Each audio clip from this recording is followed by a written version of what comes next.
Paco, tell us your full name and where you live, what your community is, and your gender, your age. If you work with an organization, let us know that too. Hola, ¿cómo estás? Mi nombre es Francisco Hamlet Estrada. Soy de Pátzcuaro, Michoacán, una comunidad indígena aquí del estado de Michoacán. Colaboro, soy parte de la Comisión Ejecutiva de la UNORCA en el estado, es la Unión Nacional de Organizaciones Regionales Campesinas Autónomas, que es parte, a su vez, de la Vía Campesina de la región Norteamérica. Y nosotros estamos trabajando sobre todo en el estado, pero también a nivel nacional. Pues, ¿qué es tu situación en tu comunidad? ¿Qué has visto en los cambios en tu comunidad? Bueno, la situación de las comunidades indígenas o de los pueblos indígenas, campesino indígena, es complicada desde hace mucho tiempo. Sin embargo, a partir del Tratado de Libre Comercio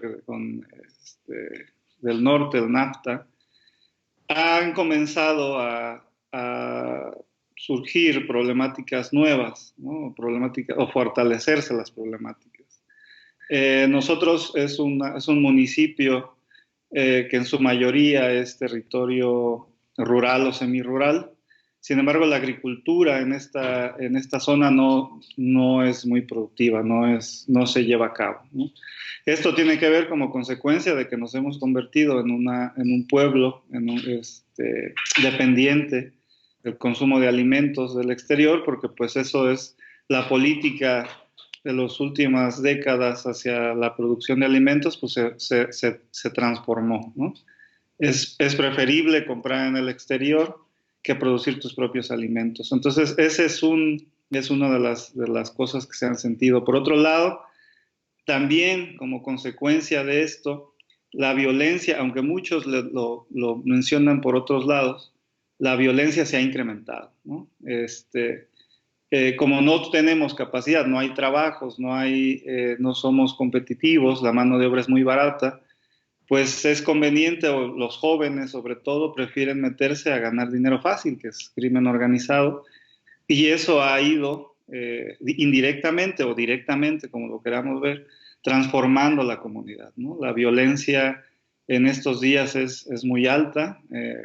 Hace 8 días, el fin de semana pasado, se llevó a cabo una marcha de mujeres a nivel nacional, se hizo en varios estados, sobre todo en la Ciudad de México, porque la desaparición, la violación, el acoso hacia las mujeres es muy fuerte, ¿no? Mueren o son violadas o son violentadas de alguna manera cada 2 horas y media en México una mujer. Eso es muy fuerte. Sí, entiendo. Y la violencia, la responsabilidad de la violencia, ¿son pandillas o es a causa de las drogas o cuál? Entiendo que no hay trabajo por los jóvenes, pero ¿qué hacen?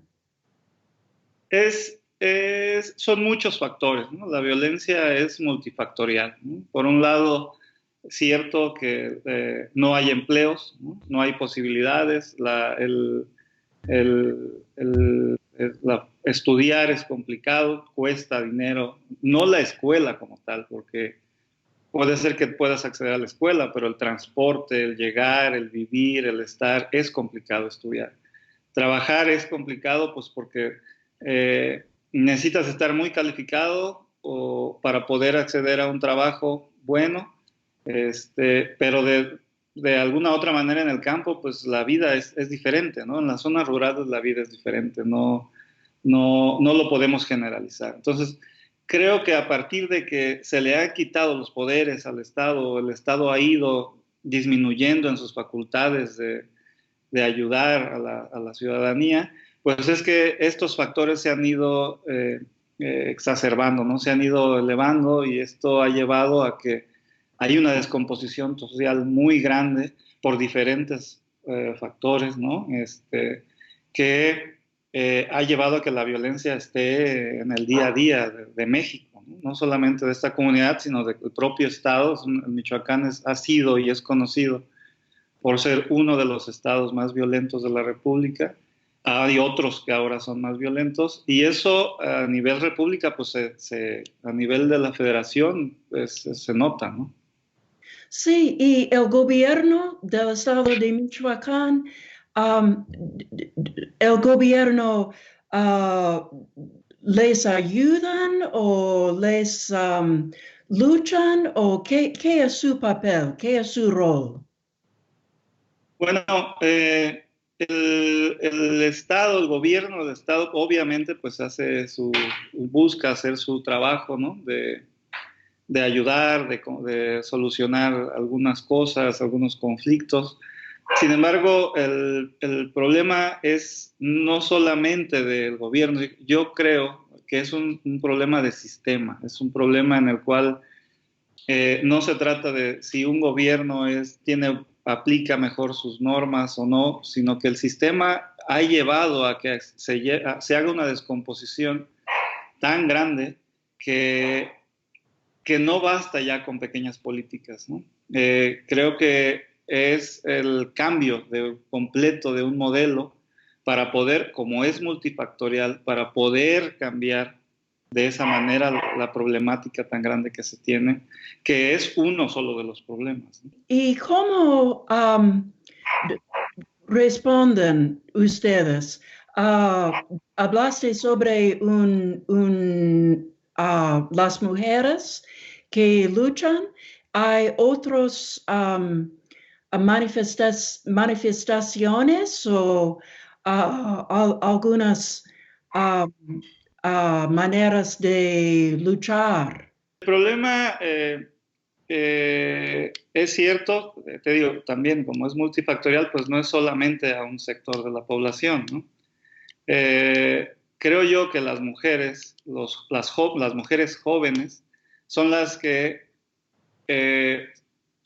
se nota, o sea, se resiente más porque son los más vulnerables, ¿no? Sin embargo, si generalizamos hombres, jóvenes, mujeres y hombres, creo que ahí es donde podría ser uno de los temas que se podrían llevar, ¿no? Las nuevas generaciones están naciendo con un cargo de violencia muy fuerte, ¿no? Entonces, eso es lo que se tendría que comenzar o se tendría que buscar a cambiar, ¿no? ¿Por qué? Pues porque por un lado las necesidades te llevan a introducirte en este tipo de sistemas, de modelos, de formas de vida, y por otro lado se va generalizando. Entonces, cuando tú generalizas la violencia, generalizas un estado de tensión muy grande que no importa si eres hombre o mujer, ¿no? La desaparición de niños, de niñas, es fuertísimo en la República y eso es un problema, es un problema grandísimo, ¿no? O sea, se tendría que llevar, como lo dije anteriormente, es en un cambio de modelo, en un cambio de sistema, no solamente con pequeñas estrategias, con pequeños programas que pudieran ayudar. Sí, sí, es un problema muy grande y peligroso también. Um, y hay notas de esperanza, hay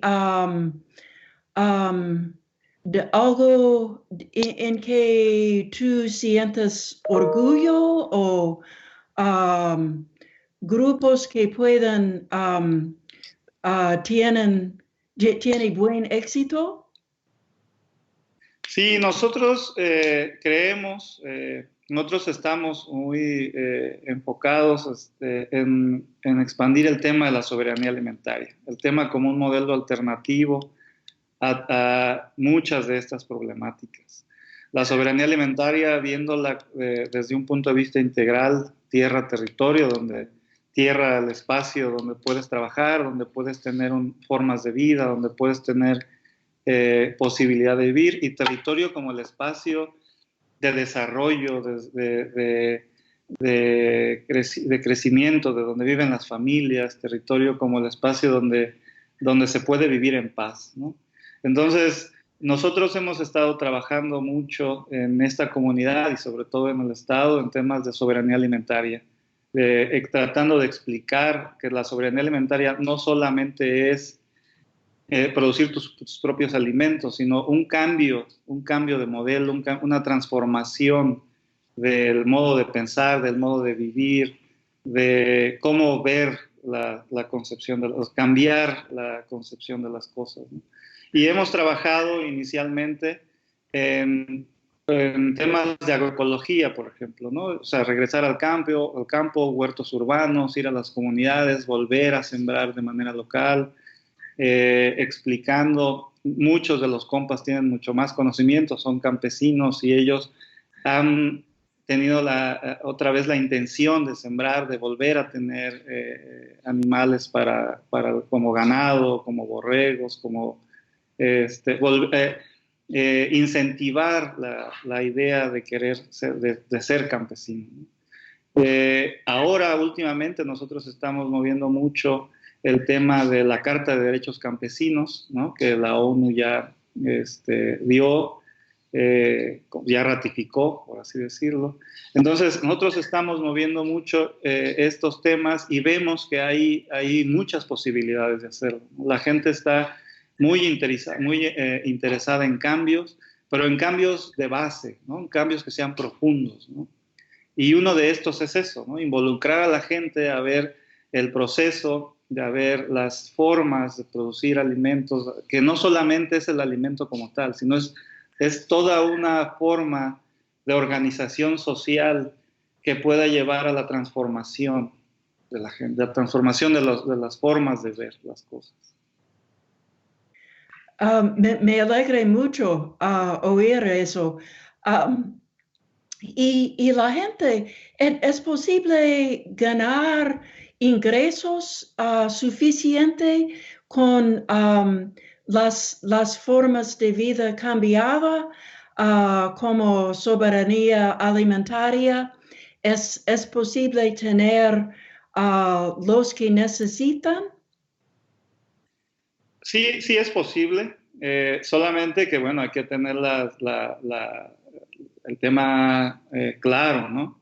Estamos dentro de un modelo capitalista neoliberal que, aunque nosotros queramos producir nuestros alimentos y introducirlos al mercado, pues el mercado maneja los precios, ¿no? O sea, Sí. nosotros estamos luchando en que los costos de la producción realmente sean los costos de los alimentos que comemos, ¿no? No puede ser que estemos produciendo alimentos y no sepamos cuánto cuesta la tonelada de maíz, hora de trabajo en la milpa, por ejemplo, ¿no?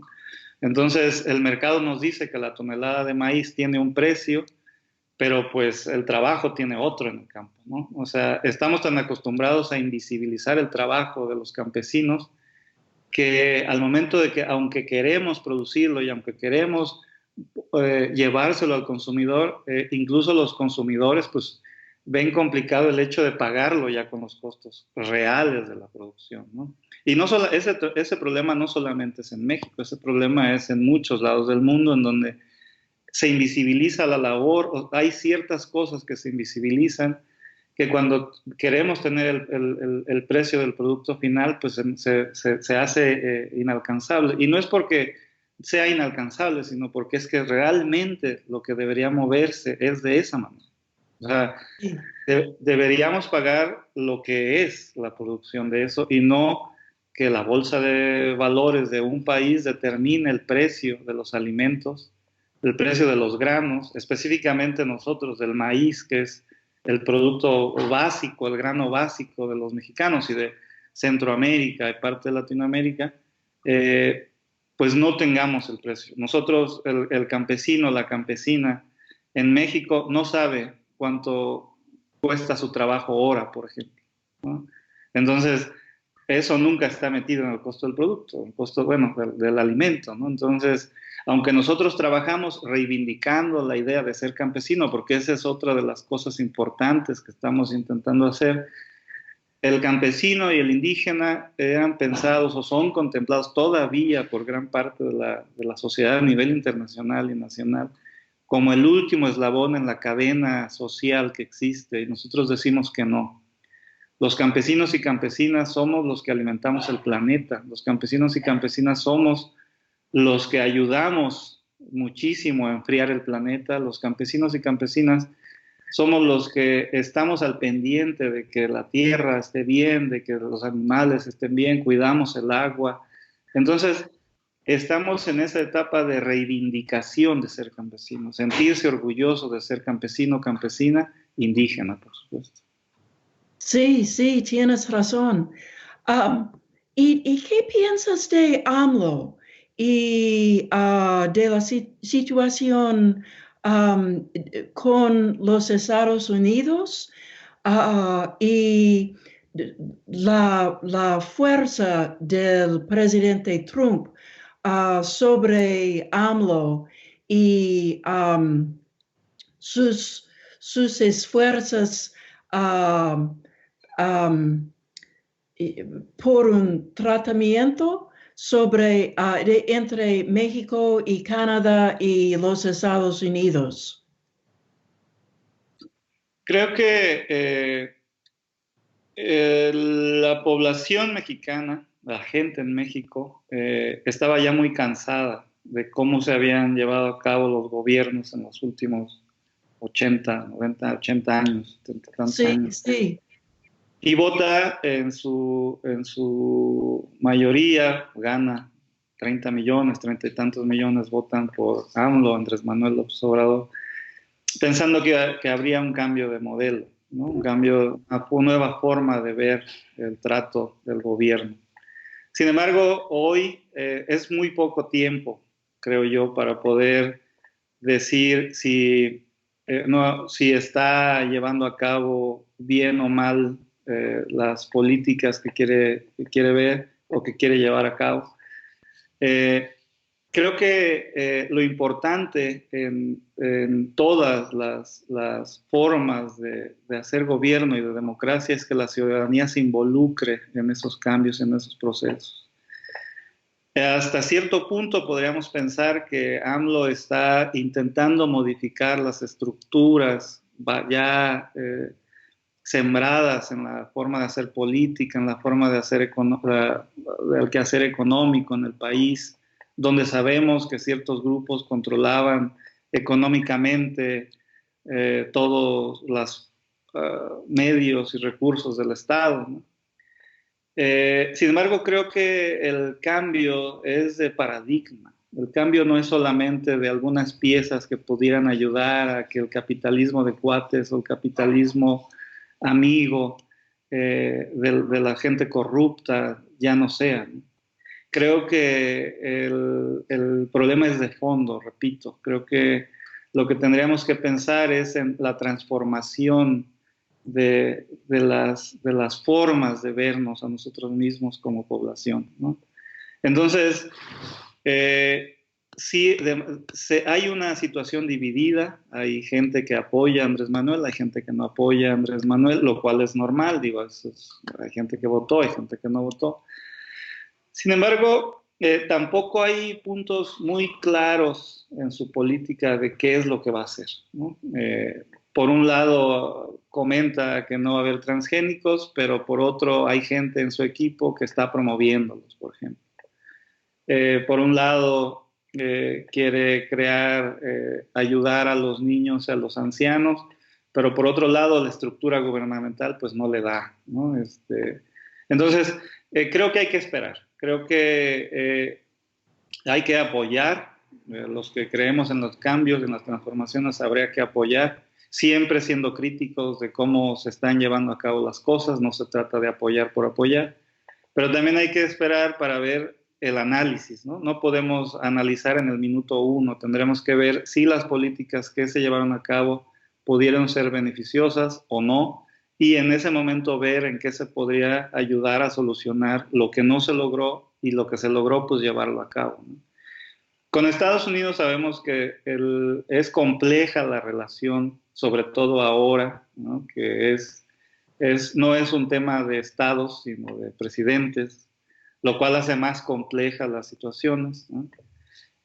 Nosotros, como mexicanos, siempre hemos tenido, desde que se crea el Tratado de Libre Comercio de América del Norte, hemos tenido desventajas de muchas maneras en el Tratado de Libre Comercio. Y hoy no es la excepción, ¿no? O sea, seguimos teniendo las desventajas que teníamos, incluso ahora con el Tratado de Libre Comercio, que ya le cambiaron el nombre y que se llama de otra manera, también han logrado que México siga estando supeditado a lo que quieren acá Estados Unidos y Canadá. Y digo Estados Unidos y Canadá porque el problema no solamente es con Estados Unidos, o sea, Canadá también en su trabajo de presidente, Trudeau, pues ha hecho lo bueno para su país, ¿no? Entonces no es una unión de estados, no es un problema, no es una problemática de estados. Creo yo que hoy en día es una problemática de presidentes, de personas, ¿no? Que sus puntos de vista las defienden y no ven la problemática que hay de fondo en cada uno, o sea, como una unión económica, ¿no? Un tema de esto es la globalización, ¿no? Queremos que Estados Unidos, Canadá y México como presidentes, quieren que haya una integración económica, pero el movimiento migratorio no. Entonces dices, bueno, entonces ¿es un tema de estados o es un tema solamente de cuestiones económicas como tratado comercial, ¿no? Si es así, pues dejémoslo claro, ¿no? Entonces no metamos la alimentación al Tratado de Libre Comercio. Metamos, si quieres, los autos, toda la manufactura, pero dejemos a un lado la alimentación. Si es un tema realmente integral de estados, pues entonces vamos a negociar de una buena manera las formas que México tiene, las formas que tiene Canadá y las formas que tiene Estados Unidos, ¿no? La industrialización, el momento en que México entra al Tratado de Libre Comercio, no estaba preparado para hacerlo. Incluso hoy no está preparado para seguir con el Tratado de Libre Comercio, ¿no? Y no digo porque la economía sea mala, digo porque hay sectores de la población que no tenían capacidad para hacerlo. Un Sí, ejemplo de ello es que Internet, hay comunidades en México que no tienen Internet, no tienen luz, no tienen agua. ¿Cómo puedes comparar esa economía con la de Estados Unidos y Canadá? O sea, creo yo que ese es uno de los temas fuertes, bueno, no fuertes, sino a tratar a ver. El Tratado de Libre Comercio ha hecho que se beneficien ciertos actores de la población mexicana, sí, así como Estados Unidos y Canadá. El Tratado de Libre Comercio ha ayudado a toda la población, pues creo que ese es un tema que habrá que platicarlo con más tiempo. una buena respuesta. Ah, y Paco, ¿cuál tipo de ayuda de afuera, de países afuera y de la gente que quieren apoyar a los campesinos en México? ¿Cómo podemos ayudar? ¿En solidaridad o algunos otros tipos de ayuda? Creo que como se han dado las cosas en México, la corrupción es grandísima, ¿no? El apoyo que ha hecho la comunidad internacional a México es muy pequeña. Desde que nosotros supuestamente en el 94 que se firma, bueno, que empieza el Tratado de Libre Comercio, como ya éramos primer mundo, pues México no está sujeto a cooperación porque pues, un país que ya está en esos niveles no necesita. Sin embargo, después de todo el proceso, después de un buen análisis ya se tiene toda la información de lo que ha sido bueno y malo, creo que México no ha llegado, no ha tenido y no lo tendrá en el corto plazo la posibilidad de estar en un nivel de desarrollo como fue prometido en el inicio del Tratado de Libre Comercio con Estados Unidos y Canadá. Entonces creo que la cooperación internacional o la cooperación, el apoyo que puede ser del extranjero, tendría que ser en proyectos muy estratégicos, muy básicos, sin verlos desde un punto de vista político, ¿no? El problema del agua en México es un tema muy complicado. Yo creo que ahí se podría hacer un planteamiento de cooperación hacia México muy específico que pudiera solucionar ese tipo de problemas. El problema de la minería en México es un problema muy grande, es un problema silencioso, es un problema que nadie habla de él, pero es un problema que está ahí. Desalojo de comunidades completas por llevar a cabo la minería, muertes por defensa de los territorios en contra de la minería, muertes por eh,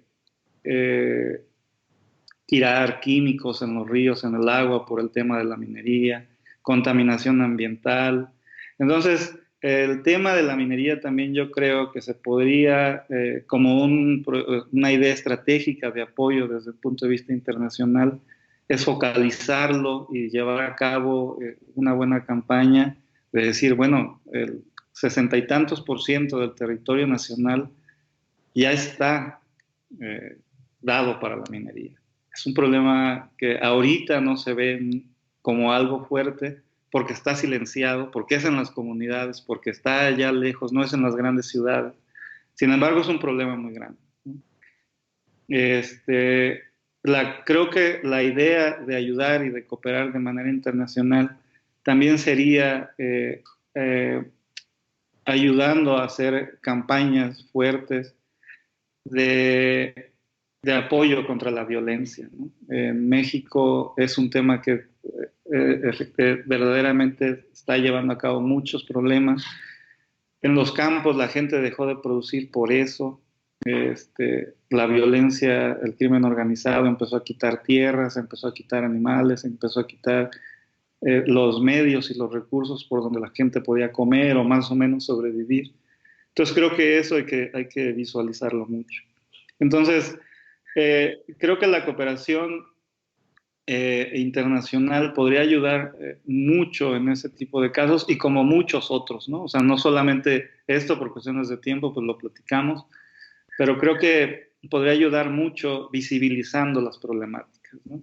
Muchas veces creemos que en México las cosas están muy bien porque es un país que está económicamente fuerte, es estable. Sin embargo, los problemas sociales, las problemáticas sociales que hay abajo son muy complicadas.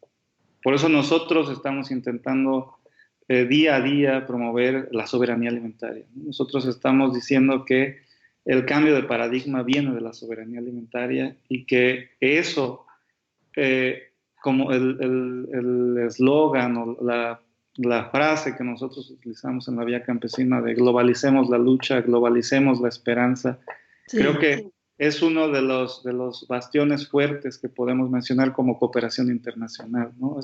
Si vamos a globalizar, globalicemos también las cosas positivas, ¿no? No solamente el atraco, no solamente el abuso, no solamente la, eh, la extracción de las riquezas de otro país, ¿no? Globalicemos la lucha ante eso y globalicemos la esperanza de los nuevos mundos posibles. sí, sí. Podemos tratar.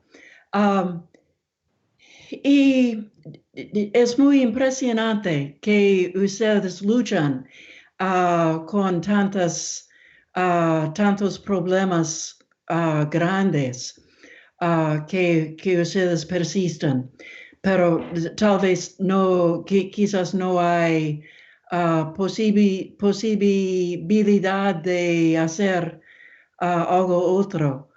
Um, y hay otras cosas que quieres decir a nosotras.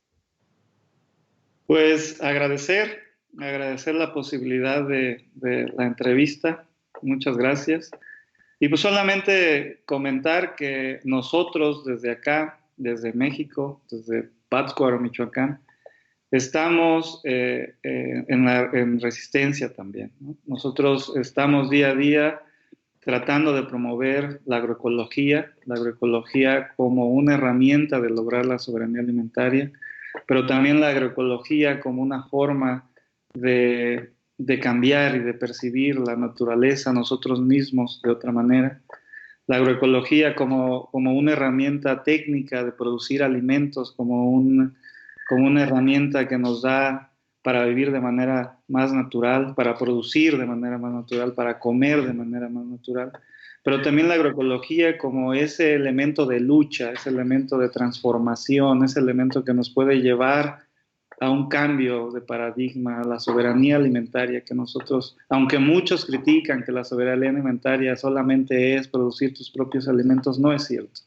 La soberanía alimentaria es repensarse, es cambiar y es ver de manera ética, de manera moral, de manera verdaderamente social los problemas y las soluciones que podemos encontrar a los problemas que vemos día a día en nuestras comunidades, en nuestros pueblos, en nuestros estados, en nuestros países, ¿no?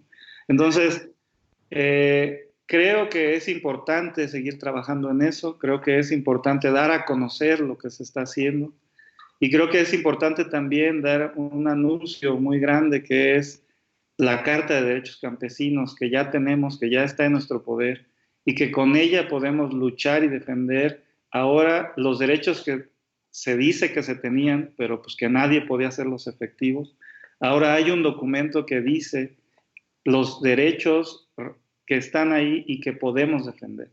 Creo que es importante que podamos esa Carta de Derechos Campesinos expandirla a todo el mundo y que todo el mundo sepa que ser campesino es digno, que ser campesino tiene derechos, que ser joven, mujer, hombre, joven o joven en el campo, en las ciudades, en las comunidades indígenas, tiene derechos y que podemos estar con esos derechos viviendo día a día, luchándolos y haciéndolos respetar.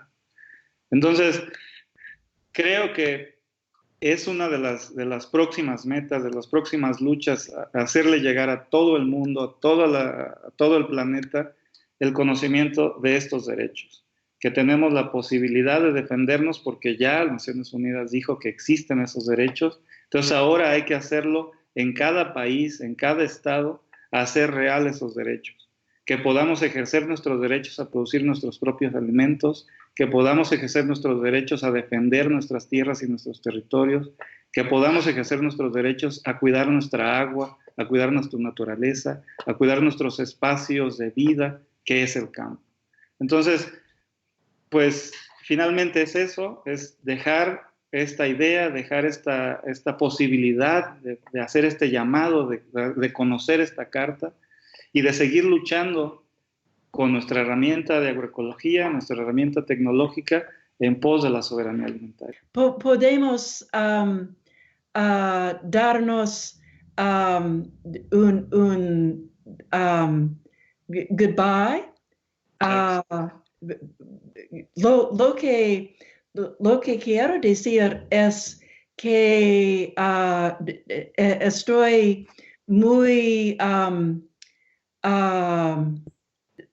la vida y la lucha que Paco describen es tan difícil.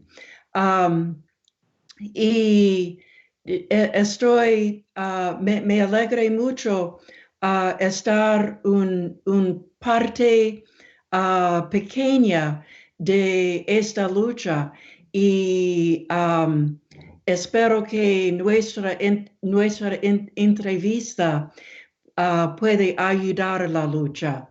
Y Paco, adiós. Y nos escribimos sobre nuestro artículo. Perfecto. Muchísimas gracias. Que estés muy bien. Muchas gracias.